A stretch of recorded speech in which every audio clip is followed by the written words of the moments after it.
Good morning. This is lesson 3. We're going to start with stretching, try and warm the body up, go from head to toe. First thing we're going to do, though, with the shoulders, spin around. They're the largest muscle group near the heart, so let's get the heart pumping. Flatten out the hands. I like to sink down a little bit, even take a couple steps, keep myself and my body sunk down and try and keep my shoulders in line. Vary the speed, change directions when you're ready.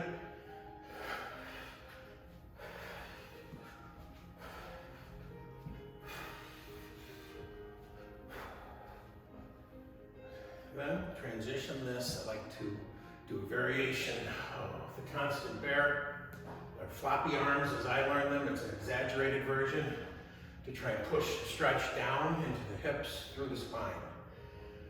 Steady the body, and then we're going to do the traditional constant bear. I learned it as floppy arms, and it's just a way to loosen the shoulders. You're just going to turn the body, let the arms go. Let the stretch flow down. How many of you are on computers during the day? So, I'm a great typist. My dad would be so proud. So you gotta fight those things and keep yourself limber. Then your neck to one side, then the other. Normally do this 3 or 4 times. And again, keeping yourself sunk down, knees bent, hips tilted forward, breathing down to your center.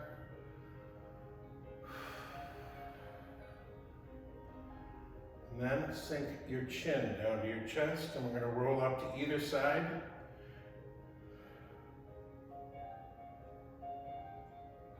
There's a variation of this where your body moves a little more with your neck as it rolls. If that helps, go ahead and do that.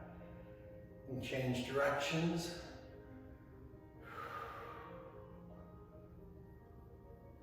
Oh, ouch. I was not the best boxer when I used to box, and I took quite a few punches, so my neck is a little stiff.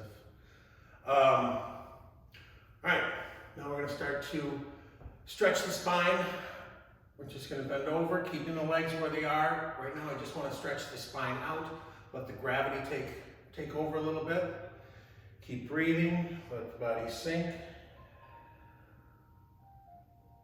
And hold.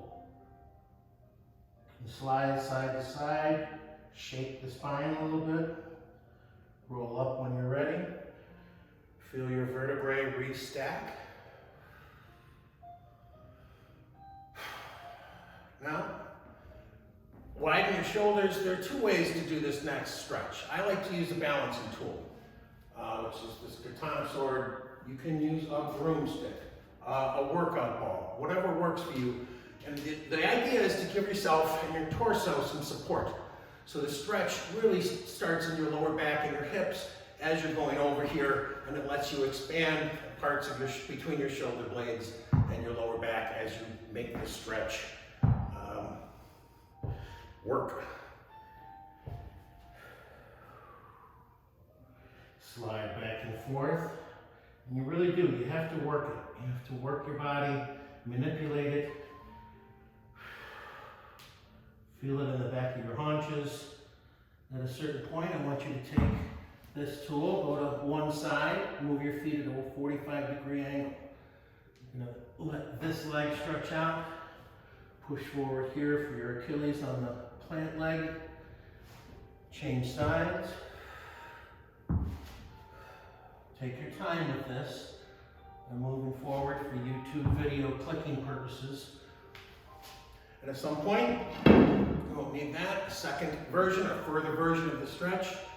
Keep yourself going. Sink down. Articulate the stretched leg. Put your other arm down, plant it, and push out with your elbow.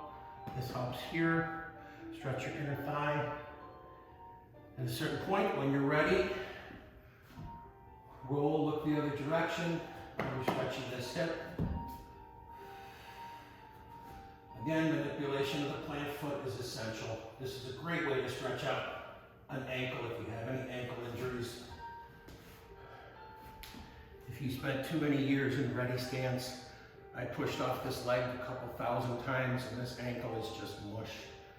It has nothing to do with the apple tree that I jumped out of when I was a kid. Anyways, stretch this side. And again, take your time with these. It's a great way to keep your body in shape.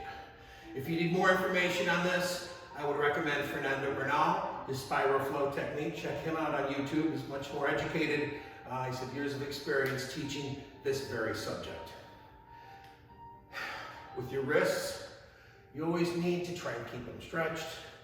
One that works for me is just putting pressure on as I'm doing horse stance and breathing and sliding back and forth.